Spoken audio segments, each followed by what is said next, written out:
Wow. Well, good morning, everybody. I'm Bob ANNIBALE.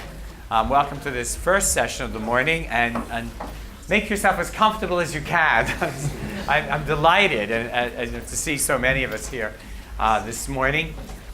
We are going to really have three speakers along with me today, but we have a whole room full of speakers and people with amazing experience. So I hope it's okay that with all of you that I'm able to draw on some of you, those that I can see and know. I broke my glasses, so I'm walking around with my reading glasses, and I can see most of you.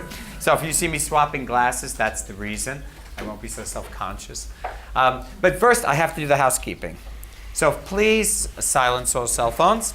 Feel free to use social media throughout the session. The Twitter hag is #Skoll.org. One thing is that we're going to ask any delegates as we have questions, and we definitely will have questions, but also comments and dialogue from all of you. They'll run around with the mics, and it's important because we're being videoed as well that we use the microphones. And then if you have a Skoll World Forum app, please check in this session so we'll know who's in the room with us today. Open the app, search the title of the session, and once you're on the page, click the hour on the right and press check in. So someone can do that for me, that'd be wonderful. And the Citi team, while I squint and look up. Look, this is wonderful. We were talking at a breakfast, and I first came, I guess, 3 years ago to Skoll, and as a corporate whatever, and as a partner, really, as I viewed it at the time, to a number of organizations in this room. I had known about them for some years, some because of our work through my colleagues in the foundation, others because they were really industry leaders in the areas that you're in. And also, over time, the reality that for many organizations here, we had some shared ideas and visions. But we had different resources. And one of the challenges was, how would we create partnerships that could actually bring scale, but meaningful scale? I mean, I had worked, and I had our work in microfinance, and now it's grown quite broadly into maybe inclusive finance, as we think of it. A challenge for all of us, what do we call what we do? But I've also seen scale that can be very challenged. Getting to scale alone doesn't necessarily mean that we achieve all of our outcomes or the impacts we had started out doing. And what we found incredibly helpful in working around financial inclusion was the power of a partnership. Challenging, very different cultural backgrounds, different scales, different resources, different backgrounds. However, it helps us very much as a corporate to design and to build out the direction we're going, the values that we have to still try to build into products and services, and have candid, helpful feedback from a partner is very important. And to view someone as a partner, not a beneficiary. And I've always had that view that many social entrepreneurs here are really boutiques of expertise who may take their own organizations to scale, but for many of them, they are really systems changers. They'll help change what governments and policies and how they approach certain issues, just as they'll help change many of us. And most of all, I'm thinking in terms of those of us who run businesses and have business resources. How are our companies going to value and benefit from social entrepreneurs? You'll hear the terms. John Ellington's here. Some years ago, he was doing a research paper, a book actually came out on social entrepreneurs. And when I got called by him to speak, I honestly didn't know what he was talking about. I kept thinking he meant entrepreneurs. I didn't really get it. That there were change makers inside large companies as well. And as I said at the breakfast, those change makers come in many kinds and from different parts of companies. I came out of the business at Citi, and the team, some of them were here, really all came out of running businesses. But we were impassioned about the work we wanted to do. But we knew we had to embed it into our corporate structure, into our business itself, and into our policies and all the plumbing and all the boring parts of what makes things work or not work. We didn't know if we were corporate responsible. We just didn't want to be irresponsible, and then we come from an industry where that's a challenge, since 2008 particularly, in banking. And I'll tell you, our partners were a very important validator of the work and for us and to external stakeholders who would have started very much saying, what are these companies doing in this space? I mean, is it a branding, shtick? Is it a sales marketing? Is it some, social good? Or is it actually, are they re-examining or examining opportunities in the future? New clients, new services, new partners. So it's with that. Last year, I think we had a title to this, if I'm right or wrong, Graham. It was something about influencers and enablers. Oh, look at these guys mouthing it to me. But influencers and enablers, and I really found that very helpful too in framing our thinking. And so I hope that it will help you in framing it. I'll definitely be reaching into the audience, and I'm going to step back from this then, and hope it'll be a more engaged conversation because we've got amazing expertise here. So with that, I'll sit down, and I'm going to start off by first introducing Tony Seisfeld. You have people's bios and information here, but I'm going to ask them just first to say who they really are and why they're in this room, so whatever's in their corporate bio. And then, I want to think what's so important for Tony. He's going to help frame this. Tony just finished a report and some research that the Citi Foundation commissioned. And I think it was very helpful for me even internally around framing this discussion and what are we and what are we trying to achieve within corporations. And so I'm going to start right over to you, Tony. Great, thank you. Good morning. You know that game, how you're looking at four objects, how is one not the same as the other? I'm wearing the white lab coat today, and these are all business practitioners. My name's Tony Seisfeld. I'm a director at Monitor Institute. We consider ourselves a social enterprise inside of Deloitte, working in the area of philanthropy, not-for-profit, trying to make a difference. With the sponsorship of Graham McMillan at Citi Foundation in conjunction with Tufts University, we conducted a piece of research last year, first about 40 one-on-one interviews and then a small survey of corporates who were involved in what we were calling sustainable and inclusive business activities. And I'm just going to report some of the highlights, but just so you know, I'd love anyone in this room. We're going to continue this survey as an annual benchmarking sponsored by Tufts, and we're looking to recruit. The sample has a bias in it. It actually has two biases in it. One is that we talked to those corporations who felt like they had successful experiments in this activity. So there's a bias towards these are companies that are actually doing this work and feel like they're making some progress, and it's a small sample. 50 multinational corporations, about half of them engaged with bottom of the pyramid suppliers. I have to read my notes.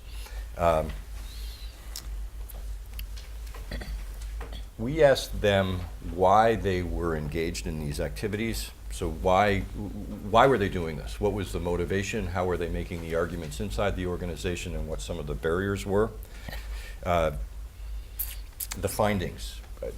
This may not surprise you. It surprised me when we said we're doing sustainable, inclusive business. They said, "What the heck are you talking about?" That's not the language that's used inside. Moreover, the language of CSR, of shared value, was often seen as a hindrance rather than as an enabler of engaging in these activities. The language that worked was growth, risk mitigation, and frugal innovation. And I'll come back to frugal innovation because it seems that the umbrella under which most of these successful activities are taking place is under the umbrella of innovating. We're innovating to solve a number of problems that have prevented us from doing the kind of business that we'd like to do in these markets. About 4 out of 5 of the respondents were doing this work through partnership, generally working with small, local, on-the-ground NGOs or technical advisors, strong local knowledge, strong technical skill. And about half the respondents were also in informal dialogue with local governments. So this really is done not only through partnership, but through building a coalition of the various sectors. All claimed that social impact was a very important outcome, and but one of two. What was interesting to me, and again, I'd be curious to hear whether this is interesting to you, is that there was about an equal division between, it's about risk mitigation, it's about staying competitive in the markets because others are doing this, and growth. So that some of it's about cost. The justification is in terms of supply reliability or laying off certain risk or controlling costs on the manufacturer, or the could be manufacturing, could be on the supply side. Some was, boy, we have to do this to stay relevant in the market. Our competitors are doing this. This is not a premium price play. This is a survival play. We need it for our brand. And some were looking to find new opportunities to growth. All three, regardless of that, all businesses said what they were really engaged in doing was building the market that they wanted to serve. They felt that in order to overcome the barrier of weak local infrastructure, they actually had to participate in the creation of that infrastructure. And you all would say that two other things that make this difficult is that there is no common language about what social impact is. So while you're all of those who responded are claiming social impact as an important outcome, not all are in agreement as to what that is. And because this is innovation and the payback period on average was 3 to 5 years and no one was seeing yet sustainable economic returns, the third barrier to success was competition internally for funds for other initiatives that had better return profile, was hitting the IRR of the corporates. So that's it. That's a bit of the language is confusing. This is really an innovative play. It is essential for the business, and it's fundamentally built on sustainable economic performance. Thanks, Tony. Sure. What I meant to ask at the beginning, just I think it would help. How many of you in the audience are from Skoll awardee institutions? Fellas. Got a pretty good number. There we are, Willie and folks. How many of you are from corporations or of one form or another, or financing this sector? Wow, quite a lot a few years ago. Grant funders? Okay, good. And then sector specialists support, industry groups. Okay. We've got a pretty good distribution, but this year we have certainly a lot more corporates than when we started that were working with the sector. Social enterprises. And of course, social enterprise. I thought you were a Skoll. Nigel. That's it. No, but everyone must know Nigel. So there we are. If you don't, you will. Next, I want to introduce Mark Davis to my left here.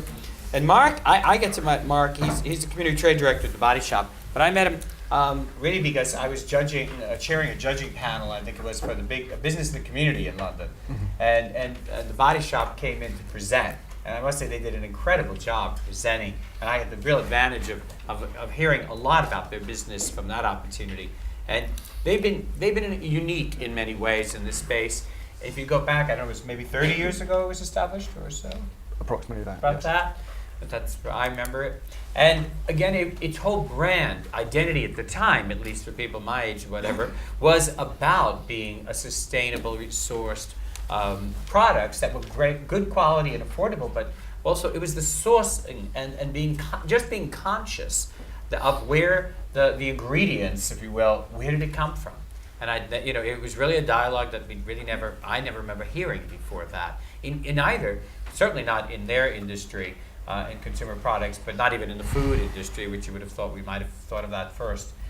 So it's a very important company, and that has led a way, but also become part of a much bigger company. And I hope, Mark, you'll speak about keeping that identity in what you do, but within a large L'Oreal, a very large cosmetic company, which was almost the antithesis of how you when you were launched, of how you differentiated yourself.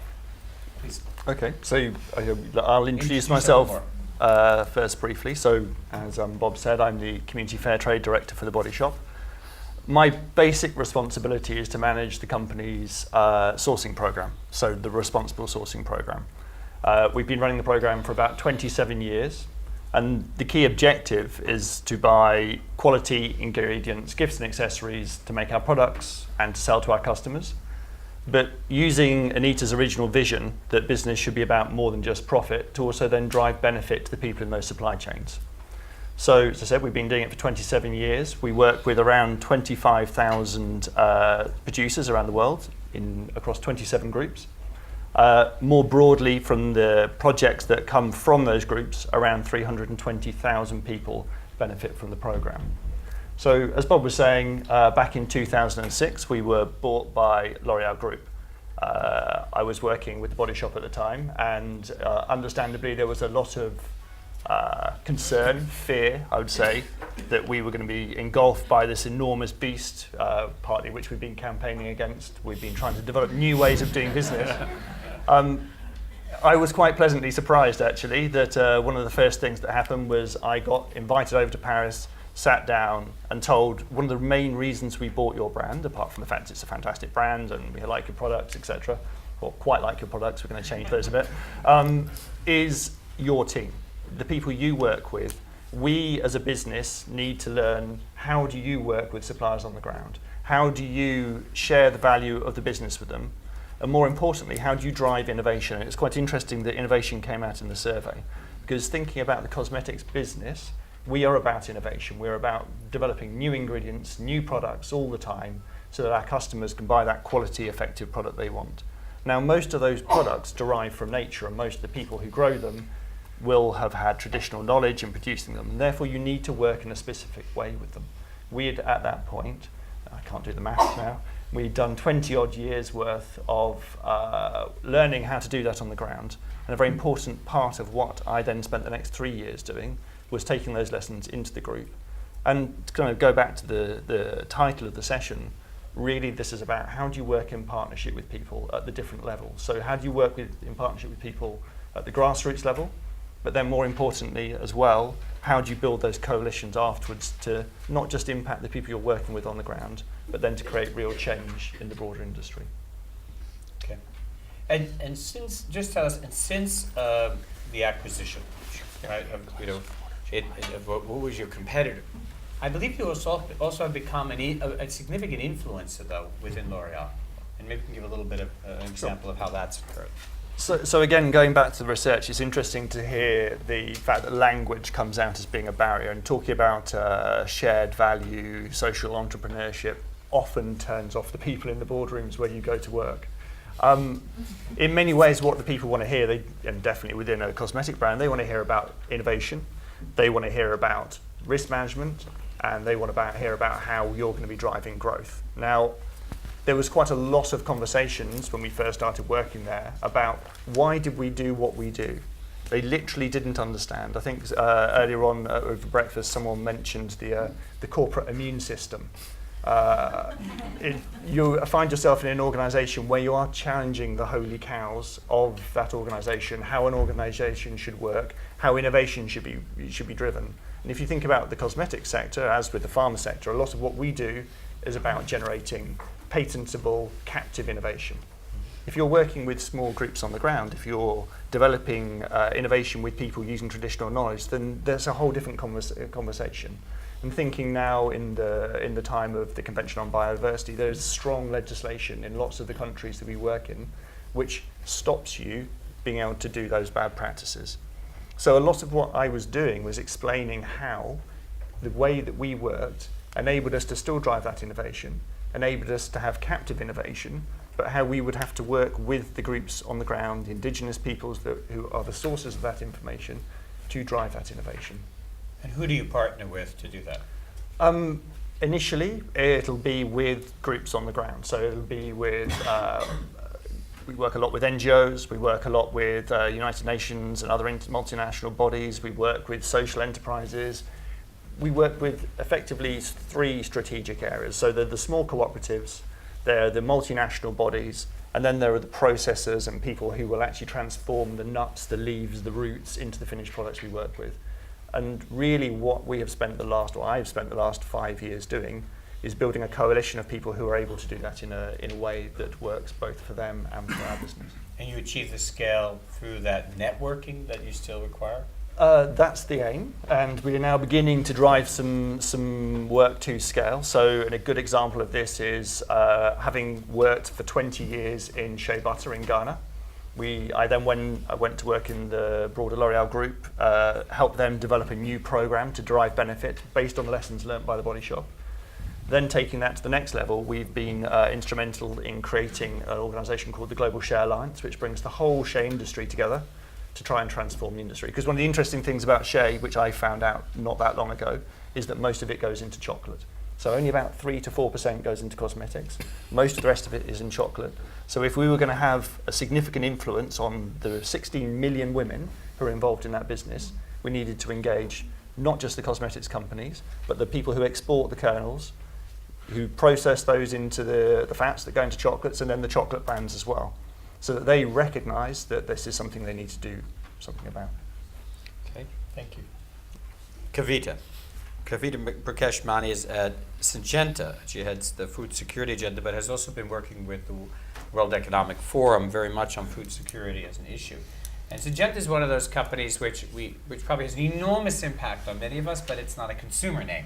So we don't always know, all the things that you touch and it works on. But you've also set up some really ambitious work on the new growth plan, this good growth plan that would involve something like 20 million smallholder farmers. Maybe you could give us a sense first about your role, but also Syngenta, because I think some people will get a better feel for that. And then what is that initiative about? And who do you have to partner with or work with to get there? Thanks, Bob. Happy to talk about it. You started off saying we need to introduce who we really are, but that was going into a bit of an existential anxiety, so I'm going to not go there. Yeah. I used to be till 3 weeks ago head of food security for Syngenta. Syngenta is one of the largest agri-inputs company. It's the world's largest producer of crop protection, so pesticides, fungicides, herbicides, and one of the largest seed producers in the world. So very much on the start of the food chain that a lot of us are part of. And then I have now been started a secondment to the World Economic Forum to set up a Asia-based agricultural sustainable development initiative called Grow Asia, which is multi-stakeholder, bringing together governments, businesses, social entrepreneurs, a lot of the NGOs, to really look at how we can create bottom-up change through partnerships in terms of both the environmental sustainability of agriculture, but also looking at the economic development and rural development opportunities that it produces, while obviously producing the food that we need. And I think that journey itself probably speaks most to what we are talking about today in terms of the power of business and the need for partnerships. So at Syngenta, because we are so early in the life cycle of food production, really see the farmers as our customers, and I think that's a big difference from people like the Body Shop or from the big brands that you're all aware of, where the farmers are actually the suppliers. So for us, actually, from a pure business perspective, creating those markets and actually reaching out to smallholder farmers is part of business growth and business development. But it's not that easy a sell. So I think, very similar to what we all say, it's the convincing internally of how and why a company like Syngenta should even be speaking to smallholder farmers is an interesting question, because we're used to the big farmers of the US and the Americas, where you play golf with them and they will, you do a deal and that's it. That's you're done for the month, and they'll buy, they probably own the size of a European country worth of land, and you can also sell products to the golf course in the meantime, and that's, you get two for the price of one, and that's it. So why should you go to a 1 hectare or less than 1 hectare farmer? And so what if there are 500 million of them? That 500 million hectares could be, 20 farmers in Brazil, and we'd be done. So I think that kind of transition of actually saying that the growth of tomorrow will come from these markets, that the innovation required to reach these farmers is worth the investment now, and the first mover advantage will help in the pre-competitive space. So really starting to look at how we can develop commercial business models, and it was helpful that I reported into the head of business development as well as corporate affairs, so the business development link being which allowed us the flexibility to have the investment and to try these pilots and these new models that could then be brought in. But very quickly you realize that yes, I can probably get our business to produce the right products and the right prices and the right pack sizes for really small farmers, but that's not enough by any stretch. So if they don't have the money to buy it, you can keep putting it in front of them. So where's the microfinance? If they don't have a market to sell their produce to, then they're never going to be able to pay back the banker. So what's the access to market? If you can't actually get the information, then they're never going to be able to produce enough quality and quantity. So where's the extension? Where's the farmer training? Where's the mobile services? So by the end of it, you really see that you need an ecosystem to work, and you're really one very small, important but small part of that chain. And that's when you start looking at all the platforms that you need to be part of. How do I bring together a Citibank with a Vodafone or a GSMA, or actually get in a body shop to buy those products? How do you bring these coalitions and partnerships together? And that's what we've been trying to do over the last few years, is really create those holistic, complete value chains with the ancillary partners. And that's one of the reasons why we worked at Syngenta a lot with the World Economic Forum, because they are able to convene these. And so I've been part of the launch of a number of these initiatives, even at the World Economic Forum, including Grow Africa, which is now panned 10 countries, looking at bringing together all the disparate requirements into one fold. And so my personal journey, of course, is then to say, we know that you can do it within a company, and that you can create that ecosystem and prove the value of it, and open out these markets, which will then hopefully be the growth opportunity for the business. And then to step out of that one company initiative into a broader scale to say, actually, we need to create an ecosystem. We can't do it as an individual company. So through Grow Asia, for instance, can we create that platform that everyone can come together into a multi-stakeholder partnership and leverage of that opportunity? Thank you. I want to just, you brought up a good point, and Tony, maybe you spoke with 50 companies or so. Was this something that was a challenge for all of them, or do they bring up this question of an ecosystem? I mean, many of us can be in monoline products, so monoline businesses in some ways. Some are behind the scenes in terms of being a branded name. Some wish they were, but they're right out there on the front of everyone's the name. So that carries a different set of constraints in many ways. And I would say the consumer products groups particularly, or maybe banks, have their own branding in a sense that some ways they have to incorporate this too. But what about this ecosystem? I mean, we talk about partners and others, what makes it possible for us to kind of go into these new frontiers? And do people find that a constraint? I'll answer your question if you answer one for me after this. Okay. Absolutely. And I think this is why so many were engaged in partnerships. And a number of them, and I don't remember the number off the top of my head, talked about the importance of pre-competitive collaboration. How do we take a stand that permits us to create sustainable resource supplies, particularly on the ag side, and more on the demand side businesses? What are the things that need to be true in the markets that we want to serve?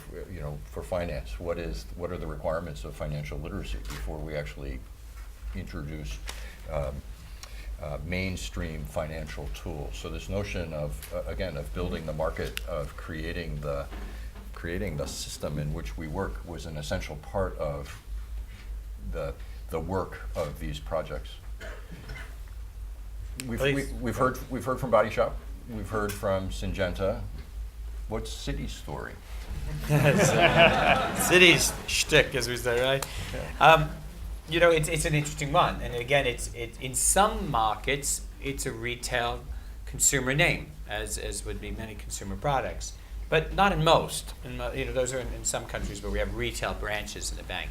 Most, though, it's a global name in financial services, so it's known in over 100 countries. And I think in Citi's reality was we knew that as I think most of us know, where has been your most successful client segment? How far do you go into the financial services sector? And in different markets, that's a different step. It's a different footprint. But also knowing where you don't. But knowing, as we've learned early on, that we very often may serve institutions better than able to serve all of their clients. And so I have, in a very early stage in setting this up, made it pretty clear that we were not going to be a microfinance institution ourselves. We didn't have the history, we didn't have the mandate, the platforms, the cost base. all of it would have been a stretch, and no matter how we put it, you would have had to create subsidiaries that look, and there were many ideas that people had about that. But the reality was also that there were a number of institutions that were going incredibly deep with great competence into markets that we didn't know. But we knew how to work with institutions well. And so and we also had to learn how to deal with institutions of different types. Originally, we thought of, our comfort level was companies that have distribution that go deep, because we knew those. Some of them are here, the Coca-Colas and others who go deep. Some of the agribusiness folks would go deep, the Starbucks who buy deeply. But we also realized that that wasn't probably our best expertise, but there were nonprofits too. There were social enterprises that went deep, Nigel.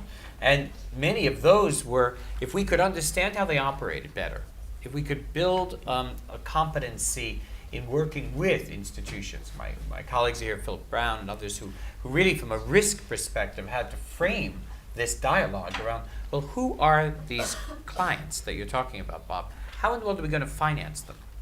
I look next to him, there's Mitchell Strauss from OPIC. Well, we've done a couple $100 million of financing of local microfinance institutions in local currency, under local law and local markets with work groups like OPIC, reaching over 1 million people today through that mechanism. And I think we realized we needed to find partners.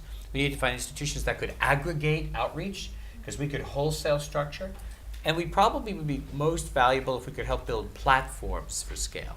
Because, very few things, if things stay boutique-like, even I used to say the only people who get to see a bank go often, and none of them may want to, but are the very, very rich, the private banking types, and the very poor, because the microfinance, they had to see them all the time. The rest of society would rather see us through their ATM, they'd rather go online, they'd rather have access that's simple. But that meant building platforms. That meant, just as the mobile operators had, finding scalable, secure systems that give everybody a mechanism to engage. And off of that, specialized institutions could build other products and services, but they needed it. And we take for granted that in the sense that we have ATM networks that allow us all, as we travel, to go onto an ATM machine wherever we are and take money out of our local bank, even if it was your community bank. You could take it out in Oxford, you could take it out in New York, or anywhere in the world. And the same thing with the mobiles. Your phones come on, they connect here. You, like the Minister of Communication, are on the same platform. You're just connected. And you've got the lowest cost and the most secure systems supporting you. So we really thought about how do we help bring scale through what we knew how to do best, and to work with people in institutions that could take us that much deeper. And did you have to work hard to persuade, those with the growth capital to do this? And what was the argument for pushing this forward? I think anyone who's doing this has to work hard to get the capital, whether you're on the social enterprise side raising capital, or you're doing what we were doing, or anybody in a new business line in a company. And our industry was gone through so much in the last, you can imagine, the last 6 years or so, that it's been in a constant tension of having to articulate, how this capital made a sensible return. Now, our argument was never that this was going to be a short-term profit maximizing exercise. Right, and that it still isn't, and I think the downside of that would be much worse than anything you could possibly contribute to the bottom line if you do it badly, because the more you're working with new communities and vulnerable communities sometimes, and underserved communities, the more responsible you're going to be held. You have to be, and you should be held, and that's why partnership is so important. But it meant we had to make a sustainable commercial economic return. We have no subsidized funding. I have no corporate goodie box. So, as I said at breakfast, in the last years, we've taken down almost $500 billion of assets as an institution. That's a lot of assets. But we've grown. We've grown our work in this sector throughout that. And I think it was making the business case all the way along. And others having a vision. I'm very fortunate to have seniors who had a vision beyond the moment of our industry and our sector, and saw a role to play in the future, especially in many of the newer markets and growing and emerging markets where we're present. Thanks. So thank you for giving me that opportunity. There you go. I wanted to open for a second too. Pamela, can I grab you? You have mics somewhere? Yeah. Pamela Harrington, I don't know if you know, Pamela heads up here at the Skoll, the Center for Entrepreneurship here at Skoll. You got it? and really has looked at both sides of this for many years, I think, both from a corporate sense and from the social enterprise side. And I just welcome your thoughts on this issue of partnership, and where's the convergence between these moves, and how does this partnership make sense from both a commercial and also a mission approach? That's a pretty hefty question. You can choose there. whatever part of it you want to say. I think that one of the things that I'm seeing is a lot more of companies that are embedding these principles into what they do. And that is what is really exciting to me, so that they learn from partnerships how things are done, and then they begin to, I'd say, socialize that within their own organizations. And I think that there's huge power in that, because one of the things, I think, while partnerships are really important in terms of bringing different, and they will always be, and how do we do that in an effective way, I think the power of business that has truly incorporated environmental, social, and governance principles into its core operations is just unsurpassed. And one of the things that we do here at the business school is really to kind of say, you know, the time where you dichotomize, this is where I make my money and this is where I do good, that time is over. And our students come here really because they want to use their business talents to drive that from whatever they do. So it's a very exciting opportunity, I think, for a whole generation to look at business as a driver for good. But there are lots of other people here who can speak to this much more eloquently than I do. I think that one of the things that concerns me is social entrepreneurs will always be, there's always a power thing going on, obviously. The big, huge corporation and, you know, the quote-unquote partner. And I think that very few big companies have really learned that this is an equal kind of partnership. There's always a power play there. And so that is something that I think we are still struggling to overcome. Mm-hmm. There's a gentleman right up to the back there. Is there a mic you can get to him? In the back.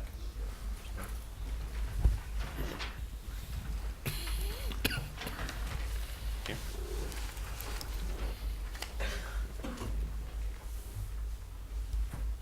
Thank you. Ben Phillips from Oxfam. Really following on from Pamela's point, I'm interested in the journey, the maturing of the discussion around social enterprise. It seems like it's gone through 3 stages.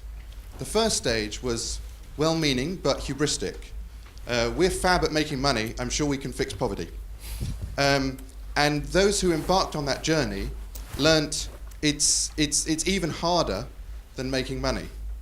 The second phase was also well-meaning, but had an element of the conscience salving and didn't look inside. It was, we've made a hell of a lot of money, now we're going to give it to some good people. The third stage, which is the biggest stage, the most important stage, is to say, how can our enterprise, our whole enterprise, be social? So that it isn't about exporting from business how to do good. It's about importing back into business the importance of doing business in an empathetic, responsible, just way. When Oxfam meets with companies, they're often surprised that we don't start by pitching a project. We don't start by saying we could really do with some cash to help some people here. We start by saying, your company, millions of people use the products, millions are in the supply chain, millions of people work for a living through you or are affected by the work that you do. Is everyone benefiting? Is everyone doing well from your business? So we're interested in the entire company. And with credit and kudos and respect to all of the projects that companies support, we're much more excited when, for example, Coke and then Pepsi issued new land policies to protect the rights of people so that people wouldn't get thrown off their land. Or when Unilever introduced new policies to ensure that workers got a decent pay. We were much more impressed by those decisions, much more excited than by any project. And it'd be great to hear from you, the panel, on how you think that journey is going to where doing good becomes what a company should be all about. Thank you. How can I pose it to the panel? Sure. I mean, it's a really good question, and something that I think companies struggle with in terms of how do you internalize something like an issue-based element into core strategy. And I think, Bob, you started off with saying that at Syngenta we've just launched what we call the Good Growth Plan, and that is a set of commitments that are core to the business and will be delivered through the business and not through the foundation and not through a CSR team. And that really has been years in the making, but hopefully gets to some of the issues that you're talking about. So it talks about increasing productivity without using more land and water, saving millions of hectares for biodiversity and soil, bringing soil back under cultivation, reaching 20 million smallholder farmers and improving productivity by 50%, labor conditions on all the farms that we have, safe use training. So these are actually parts of the very core of the business and the impact that we have and the ability of actually using that experience to make a change. So I think it is where I see the agenda headed, and I think it is a culmination of all these projects, but these projects help to give business the confidence to say that it's possible, that we're not actually signing up for something that we can't do. Because there is this tension of saying if we are committing to it publicly, we have to be able to do it. So I think it's a journey, and I completely agree with you that hopefully we will all get to a point where we can stand for some of the biggest impacts and show the positive impact that we can have on everyone that a business touches. But we're not all quite there yet. Yes, again, I also agree it's a crucial strategy for the company. And in fact, my group, L'Oréal Group, has just launched our 2020 sustainability guidelines, which absolutely encapsulate that, saying every product we produce, that taking in the broad sense of the product, so how it's used, how it's disposed of, how it's made, how the business operates, and the supply chains that support that all have to have a positive impact. Guidelines have only launched 6 months ago, and we're still working out how to actually implement them, but there is an absolute commitment within the business to do that. That's a large part of what I'm doing now and trying to work with the rest of the group how to put it into place. But it recognises that we absolutely, through the way we do business, need to have a positive impact, and that needs to be at all different levels of it. It's not about putting in place projects, it's about how we do our core business. I think it's a great observation and comment, because I think, none of us want to be just in a ghettoized segment of a company that does good. And that's why I said in the morning why I never say I'm part of corporate responsibility, because then the other 99% of corporate irresponsibility, what are they doing? Now you may think that at times if financial services are challenging, but it's not where you've got to build it into your core operating processes, policies, and I think that where that's moved furthest in financial services was really on the environmental side with the Equator Principles and others, standards that you agreed to make yourselves publicly. You set some boundaries. More importantly, it put into the public arena the work you did in certain segments, or that your clients do, if you're a financial institution, that have significant impact, in this case on the environment. And that's caused us, it isn't easy because you have very large clients. It's within their business models, and they have shareholders and they have advocates and they have to be responsible within their own environments, and for us in many countries. But it's clearly tested the boundaries when your review and your approval committees have to look at transactions that commercially, from our perspective of doing a financing aspect in it, can only go so far. It looks viable, but is it in terms of these other principles that you are setting yourself to? And I think increasingly, there are other areas that for me mattered. I mean, if you think in the UK, Nigel would think of the living wage. Are your companies signing up that you are not talking minimum wage, say in the UK, but more importantly, your contractors are also going to pay a living wage? There are things you can do that have real difference to your procurement. And I'm often it's very boring part, find the people in procurement. But they have an enormous influence as buying. And all of the companies here are enormous buyers of other products and services. Their brands command a lot of influence that we don't normally think about. And I think by building things into your procurement alone, you can be a very significant influencer. So I agree with that. And we've got a couple. Can you come down, John? You're right in the middle here. If we get a mic to you. Thanks, Bob. Oh, you have an. I'll come back to you. I couldn't see you behind me. Yeah. Thank you for that. Thank you. Well, two things. Bob, you very kindly acknowledged the social entrepreneur work earlier on. I just wanted to acknowledge Maggie Dupree, who led that work. But I had a question. We have three brilliant social entrepreneurs on the panel. You've mentioned capital, you've mentioned returns, and my question is this. How do, particularly Mark and KAVITA, and you, Bob, in your heyday, how did you seduce? how did you seduce your chief financial officers, your investor relations people, the financial analysts, the investors, the people whose money sits with you? And one way is obviously to change the language. You can talk about good growth or whatever it is, and hope to get under the radar screen. But how do you address those people head on and change the way they think? I'll start then the challenge. I think it was that they were my peers at that time. I think people often said, why are you leaving the business? You could be the treasurer of Citigroup or do whatever your next natural role would have been. And I always said, I'm not leaving. I'm sort of creating another one. And I'm amongst my peers. And I think I was fortunate in that sense that I made that decision. And maybe for our work, it was helpful.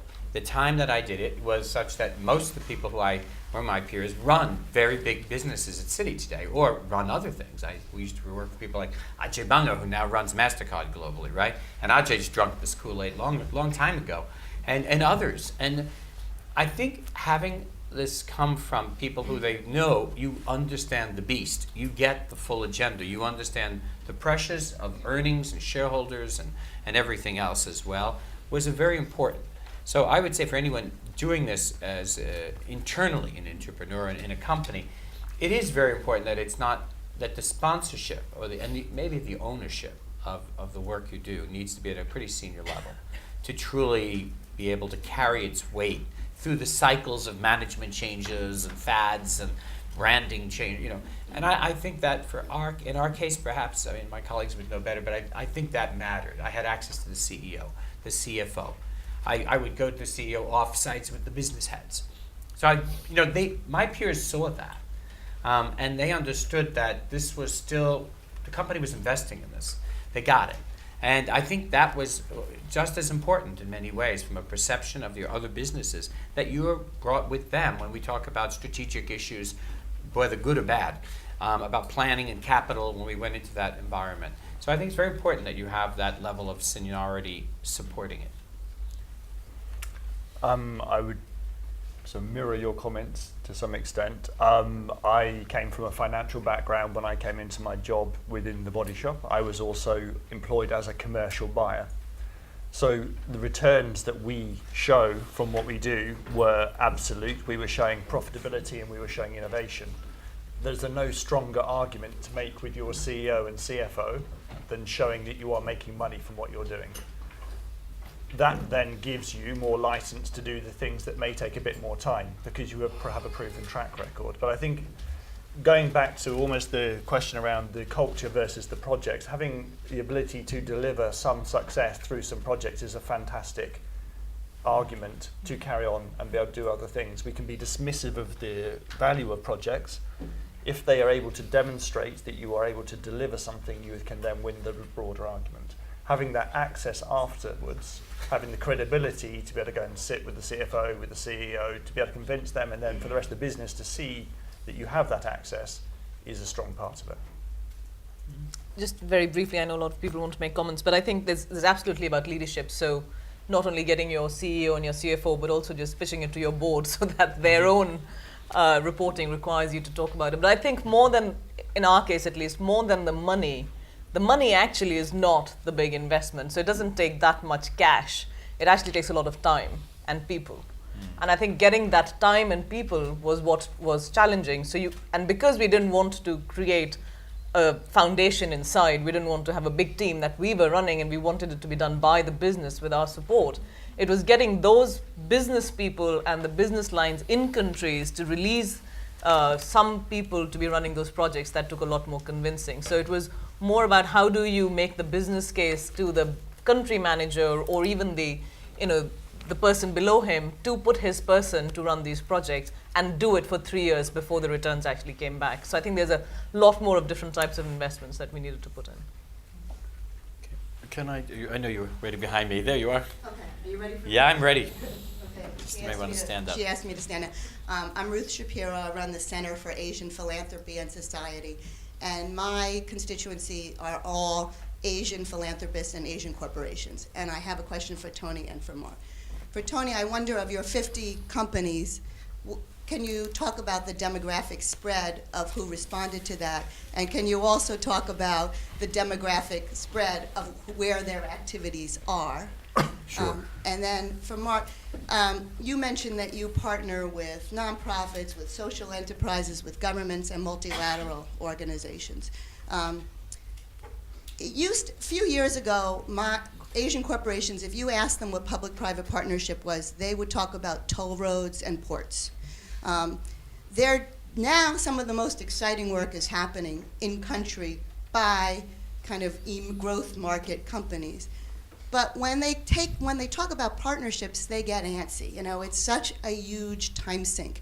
We rather just go out into the community and do it on our own.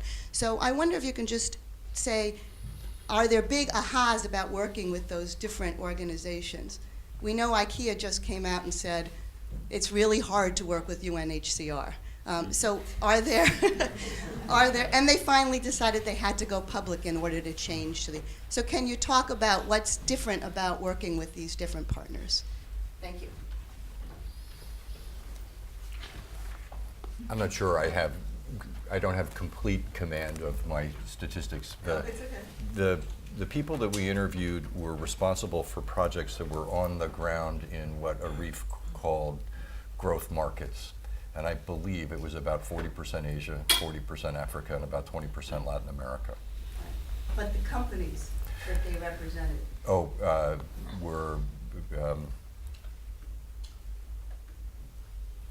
more than half were multinational corporations with headquarters either in the US or Europe, and the remaining part were large regionals. Have to be politic. This is Chatham House rule. It's just trying We to. are in the UK. It's just trying to think about the kind of the breadth of differences in working with different partners, and actually I think probably proximity is the key determinant. So it's generally easier to work with partners who are closer to the thing you're trying to do, and the further they get away from it, the harder it becomes. So the more personally involved they are. So my experience has been actually working with people who make things, who do things on the ground, or who are directly related to them, is difficult. It can be difficult because of issues around capacity, it can be difficult around infrastructure, but the people genuinely are involved in the process. They have a personal side in whether or not this works. The further you get away, the more it becomes a policy or a donation, the harder it becomes. Now, that's a bit of a generalism, but it has been my experience. Particularly once you get up to governmental levels, once people are not spending their own money effectively, they're spending taxpayers or other people's money. Necessarily, they have to be more bureaucratic in the diligence around how they spend that money, and therefore they are harder to work with. That's probably. Hey, Simon from TechnoServe. I just wanted to say, Simon was here from TechnoServe. He's here. Hi, Simon. Can you get a mic? I just wanted to ask Simon also, because TechnoServe works with a lot of corporations and social enterprises. You sit sometimes between the two, and you're an enabler in many ways. You have some observations on this? Well, thanks, Bob. Actually, I was about to ask a sort of follow-up question to the last question, which was, so I'll ask it, and then I'll answer your question. So my follow-up question was one around how do you select partners? Because in any ecosystem, there's going to be a whole range of potential organizations, and given what Mark just said about some of the challenges of some of the partners that you might choose, how do you select them? Sometimes you have no choice, right? I mean, the government is the government. You can't find an alternative to that if you need to interact with the government. But so that was it. And then following on from that, how do you manage the performance of those partners? I mean, if you're thinking about a sort of pre-competitive situation or an ecosystem building kind of situation, and you are the anchor company trying to drive that change, how do you manage the performance of what can often be quite a complex web? So I'd love to sort of get some thoughts and Tony, whether that came up in the research and so on. So in terms of our own observations of working with partners, I mean, I think on the corporate side, I think what has happened over the last, I would say, 10 years or so that I've been at TechnoServe is we've gone from a situation, and this reinforces just a lot of what we've heard, we've gone from a situation where it was more traditional corporate social responsibility, corporate citizenship type engagements. They were often very one-off. They were often more about license to operate issues or local PR or local stakeholder buy-in and that kind of thing, to a situation now where people are saying, actually, there's a collective impact agenda here that is good for everybody. And so creating this kind of, let's say, more strategic kind of engagement, longer term, more thoughtful, more patient in terms of the capital that's invested, and more ready to learn through it and absorb that and reapply that learning and so on in the process of trying to achieve, a clearer vision of commitment around sustainability and so on. I think this is a very well set trajectory now, and I don't think it's an accident that a lot of organizations are, over the last few years, have been committing to 2020 type timeframes around their goals, because they recognize that it's going to take a number of years to really achieve sustained impact. As a practitioner institution, then, as partner to those companies, what we're seeing is that we're going from one-off small-scale projects to relationship-based, strategic-based priorities. So just to call out Coca-Cola, because there's a number of Coca-Cola people in the room here, we started with Coca-Cola about 4 years ago in East Africa with the Gates Foundation, with a project that was about mango and passion fruit farmers, and that project is nearing the end of its first cycle and has benefited the lives of about 50,000 such farmers in Kenya and Uganda. And now with Coca-Cola, we've got multiple dimensions of our relationship as we think about strategies about sustainable agriculture with them, as we think about strategies around their 5x20 initiative, empowering enterprising women in their business chains, and as we think about even the Eco Center initiative that Dirk's now leading and how we might be supporting that. So you start to get to a point where the partnering it becomes part of the business system and becomes part of business strategy. And I think that's the sort of trajectory we're on, and it's frankly for us as a practitioner institution extremely exciting time to be engaged in this work. Anybody want to just comment on choosing a partners? Oh, it's very difficult, I think. I think it's equally difficult to find the competence inside companies to run those partnerships, because that in itself is a skill, and not everyone can just be thrown into a partnership. So you do need some specialist and hand-holding of those people. And because of that, you also do need to be working with organizations that are easier to work with at the start, because TechnoServe is a good example, because then they can understand business and they can play that translating role between business priorities and business language and communities. And I think that's why a lot of the time the starting point is joining the coalition of the willing. And I think that's why you have a lot of these platforms that are helpful, where you have independent coordinators, or you take the Grow Africa initiative, who is then bringing people together, and you're one of them, and you can leverage those relationships. So I think those are some of the easier steps to get companies into partnerships. But then I think when you're on the ground, it's a very different thing, because on the ground your teams probably know those organizations, and their friends and colleagues and family people working there, so they find it easier to have that connection on the ground. So you can leverage that, start with a few projects on the ground, and then create those, becoming more global partnerships that you can leverage across countries. So it's almost like a bottom-up and a top-down approach that you need to take. I wanted to ask, there were a number of comments about, Coke is here for the first time. I think this time, Nigel, I'm coming to you then, so I want to hear some more social enterprise. But Derek, can you're working on something new in terms of the work of Coke and your presence in a way too. What do you take from some of this and how it fits into your own strategy? I know you were going to put me on the spot, but I didn't know Nah, it was nobody going to be knows. this explicit. I've got a list here. Well, first of all, I recognize, first of all, there's 5 of us here, so anybody who wants to comment, feel free. I really recognize a lot of what's been said. The gentleman from Oxfam over there, I think, you know, you're spot on. And I also wanted to thank you for recognizing the progress. You know, sometimes it's hard to face some of the constructive criticism that is out there, but it's also great to see that progress is recognized, and you know that we're a bunch of hopefully good people who are able and willing to make some change in the world. So that's the first thing I wanted to say. The three areas of risk mitigation, competitive benchmarking, and growth, I think are really interesting. And I would argue against bucketing them. I think any successful strategy will have to answer all three of them, or at least two out of those.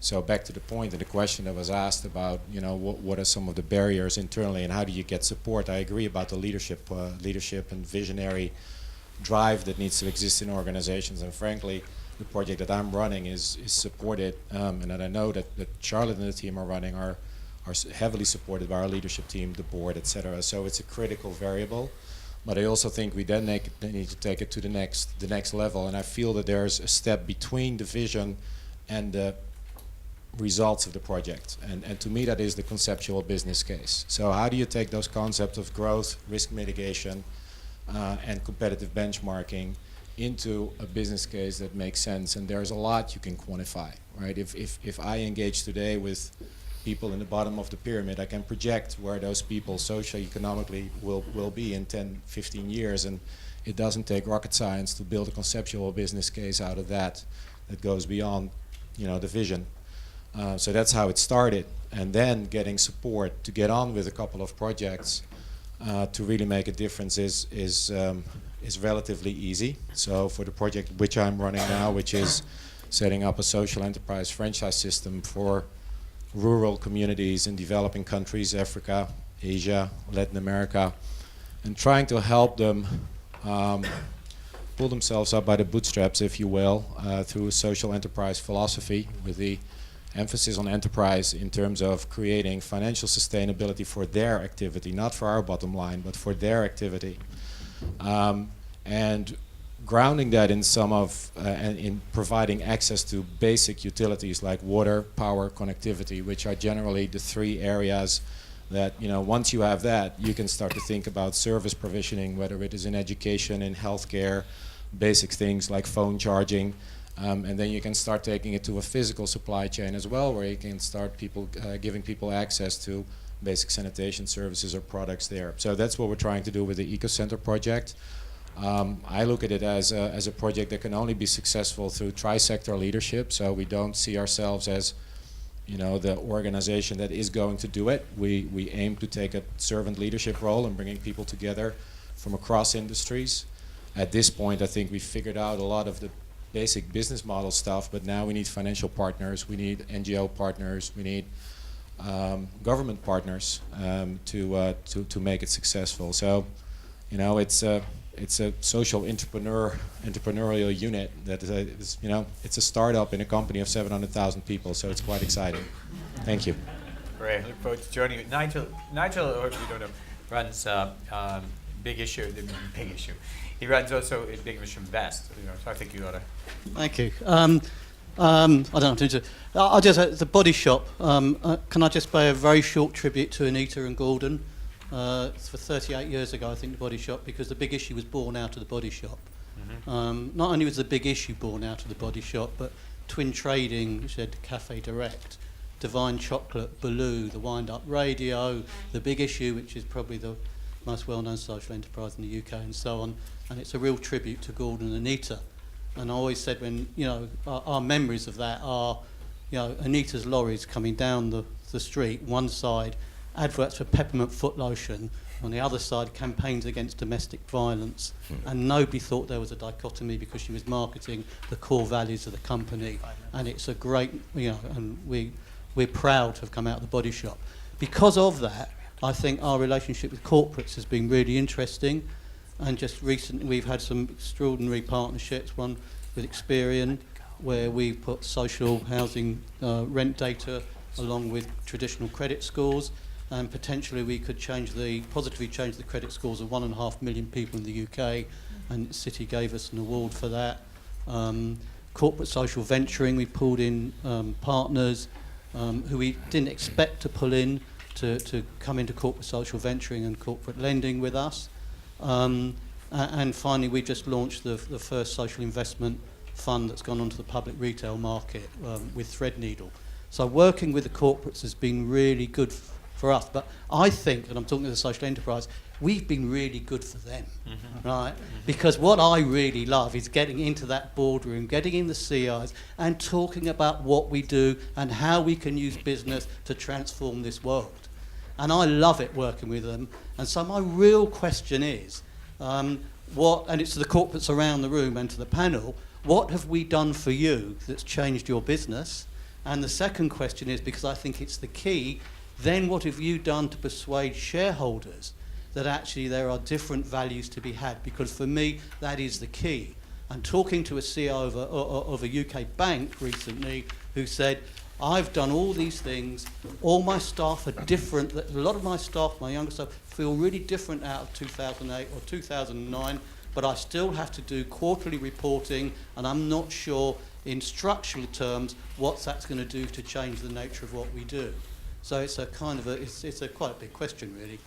Well, let me ask somebody throw it to the other corporates in the audience maybe to respond too, so we can keep the dialogue going.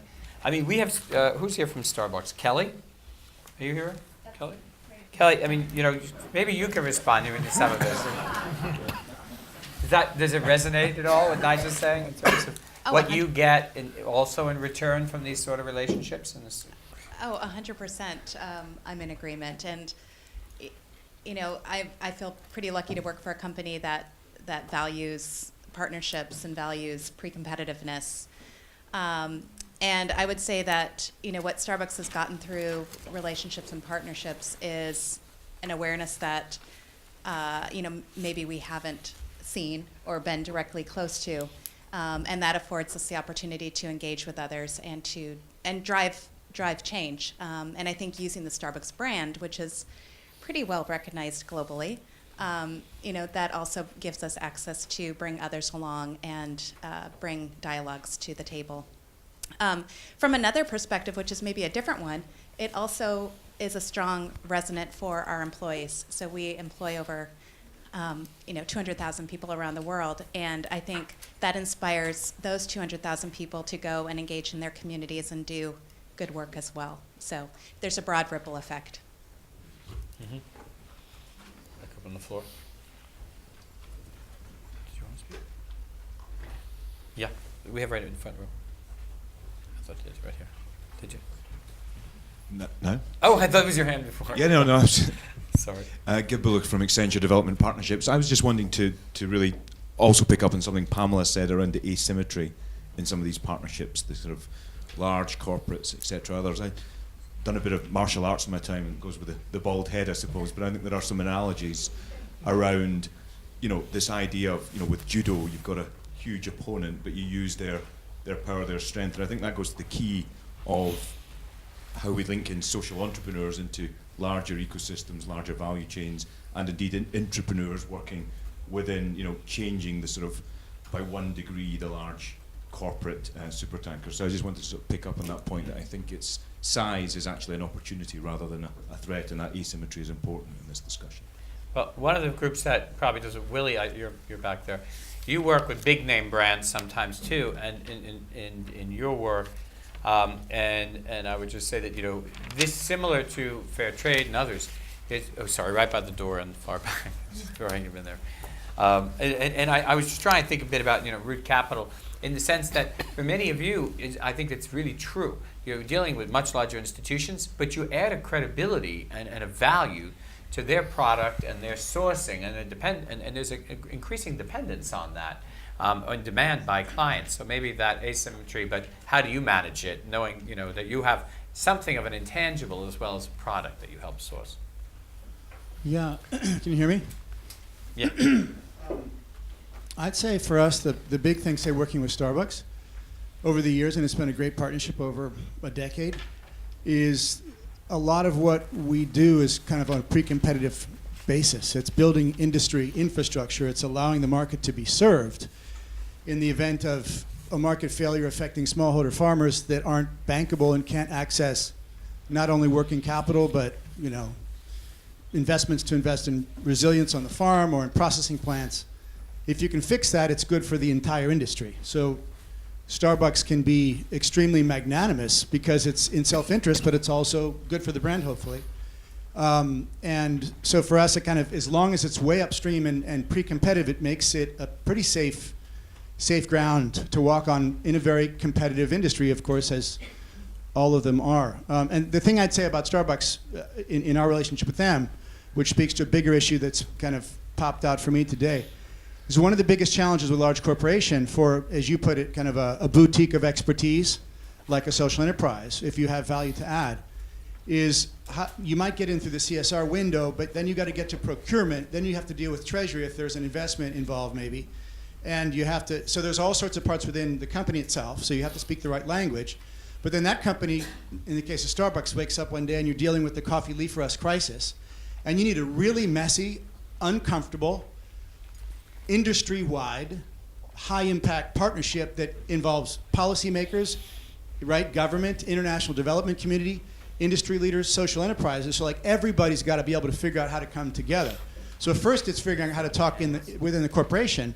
Then it's kind of the Grow Asia or the Grow Africa, where you're taking it to a whole nother level, because without those kinds of blueprints for partnership, we're not going to be able to address these kinds of bigger pre-competitive industry issues.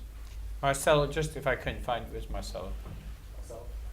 I'm blind here. Yeah, Marcelo. Just just on the other side of the coffee spectrum, I can say. Also, I mean, how are you find? Does this resonate with you? I mean, that's one industry where you've got some very big players. They're very big, and any one of you can shift an industry in many ways by your behavior and your partnerships. Yes, I mean everything that was said here. Sorry, Marcelo's at Nestle. Yeah, I should have. Okay, all right, very soft. Is it Nestle?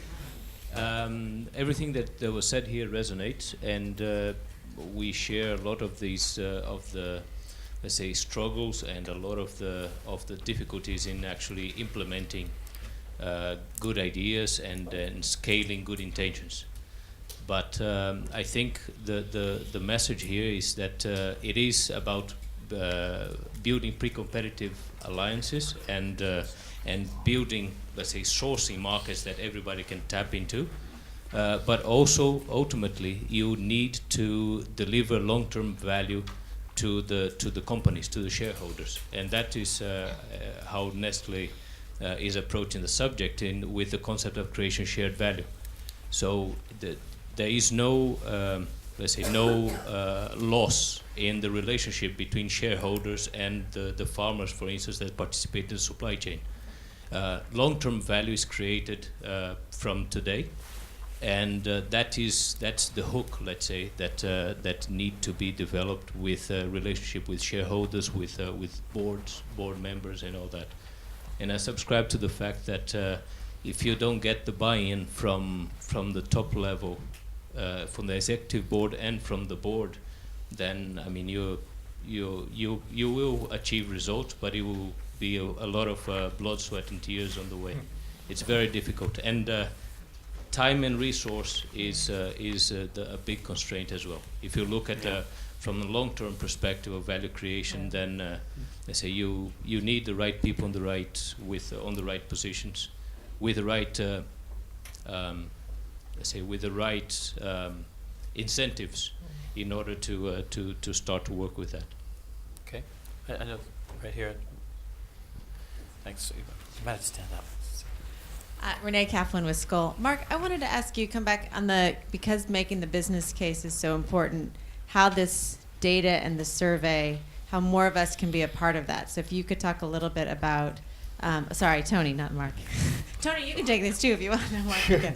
Tony, can you talk a little bit more about just the ways that others can get engaged with that? How open? And then, longer term, is there other things we can be doing on the data side for folks in this room to help make that business case? I'll pretend I'm Mark. Sure. Yeah. And I won't answer the question. All right. Okay. No, I would just say, please follow up with Graham and with me afterwards. This survey, first of all, the report will be available after the survey. We've got a one-page summary and sort of a 10-page crush you with data slides kind of thing for your viewing pleasure.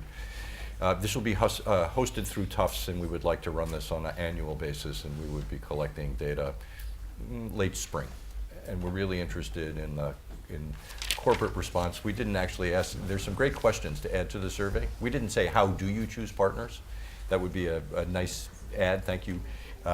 Because these data were collected anonymously in confidentiality, I can say that partnerships provide a missing, kind of a critical capability that's otherwise missing in the corporation.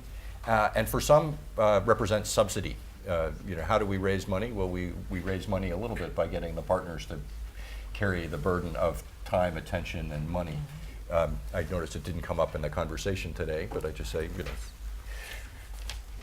But Graham and I will provide a link, provide an updated survey. It'll be open late spring, close early summer.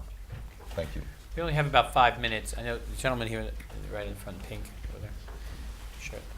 If you can be crisp, because I want to make sure we get some parting thoughts from some of you in the audience in the next 5 minutes. Liam Black, social entrepreneur, run a company called Wavelength. I think having Coke and Starbucks speak brings to light the contradiction and the challenges that there are from the old veteran social entrepreneurs like myself and, dare I say, Kershaw over there, who came into all this through left-wing politics, as I did, in anti-racism activity in the 70s. And I think that the developing partners with companies who do lots of different things.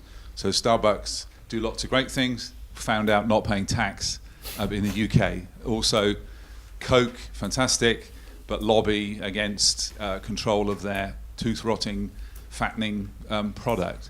So I think in this learning about what partnership is, I think there's lots of conversations that we need to be upfront about while we're looking for ways in which we can collaborate together. And I think part of it is simply dealing with, if you're you're in that judo thing, confronted by a larger organization, there's going to be lots and lots of stuff going on that you might not want to be aligned with, and yet that might be the way to leverage what you're particularly interested in as a social entrepreneur. Mm-hmm. The lady on the stairs here, please. My remarks are actually a question. Given everything you've described, and my name is Dorothy Stoneman, I'm one of the social entrepreneurs from Youth Build USA and Youth Build International. We have a good partnership with Starbucks. But my question is, given what you've described as the need to seduce, to describe the competitive survival nature of this work and of access to the higher levels and the shareholders, how helpful would it be to you if there were actually laws and regulations that created a double bottom line that would strengthen the case? And if so, what kinds of laws and regulations, and how can we help you get them? Well, I'll answer quick, because from a financial industry that is very regulated now, and from advocates and others have helped drive that, particularly say in the United States. You do have countries where the Community Reinvestment Act in the United States actually dictates, billions of dollars that go into affordable housing, small business, low and moderate income neighborhoods, or priority sector lending requirements in India that the central bank has put in place. So I think that exists. In some ways, it may be easier in some industries, like financial services, in a way to do that because we're licensed, so you got them. You have to go for that license, and that gives you an ability to actually add some controls on that. It gets a little more difficult as I think you get into consumer products areas and things that are not, they're controlled in some ways by safety, consumer safety, guidelines, other things, but they're less ones that are licensed. Yeah, I think from a Syngenta perspective, it is a highly regulated industry, so it's chemicals and seeds. The registration in itself takes a lot of time and energy from the business, and in fact, one of the reasons in terms of the business case, while the company does a lot of, is seeing the value of partnerships and being more visible as a corporate citizen and the shared value concept, is because there is so much pressure on it from externally, from all sorts of stakeholders. So it's almost like we believe we do good for the world, but you have to prove that you actually do some good for the world. So I think that putting more of that, at least in an industry like ours, will just actually kill it. I mean, I think people will just then go into a hatchets down, we don't want to engage with anyone. And then I think you also run the risk of like innovation not being part of that. So they'll be like, don't take any risk, it's highly regulated, we can only do things this way. So these new models are out of the way. So I think there is a very fine balance to be found of what you want to completely regulate and where you want innovation and new practices to be developed from within the business. I think it's a very good point around regulation. So cosmetics industry is also extremely regulated. The use of chemicals, the safety of the chemicals used in cosmetics is highly regulated, but also with the development of the Convention on Biodiversity, our sourcing is now high, and our innovation is highly regulated. How that's actually applied within countries can, as KAVITA was just saying, have quite a detrimental effect on your ability to work within certain countries. Partly because the laws are sometimes not very clearly framed, and what it actually, as a perverse incentive, can end up doing is driving you from working with the communities that you would like to work with. So legislation, yes, is a good thing, and I actually personally am very supportive of the Convention on Biodiversity. How it's then implemented and how that legislation is interpreted in specific countries is really important. And I think if I was to have an ask, it was to make sure that when people think about how these legislations are implemented, that social entrepreneurs, NGOs and pressure groups ensure that they actually benefit people. Well, as I start to wrap up, I just hope some of you, and especially social entrepreneurs, this is the first time we have some of these other companies here. You will be able to share candidly your thoughts with them. I know Neil Lacroix from Mondelez is here. There he is. There's Neil. I know Andy Wales, we just saw, the last of our drinks for the day. We went from coffee to Coke to beer. From SAB Miller. There he is. Andy, I know that we've had folks in here from a whole range. The Inter-American Development Bank, we've got up there, we've got OPIC, which we're well-known, Mitchell, a number of financiers of the into this sector too, who kind of fit into that intermediary between very often the big challenge of getting capital to the social entrepreneurs and enterprises, and then link them with sometimes larger companies that themselves are trying to run through partnerships. So I just wanted to say thank you for everybody in the audience. Thank you for those of you who patiently and uncomfortably sat on stairs and joined us and participating throughout this morning. Lunch is going to begin now. I mean, you'll be able to go to your next sessions, I think, and there are lunches after those sessions.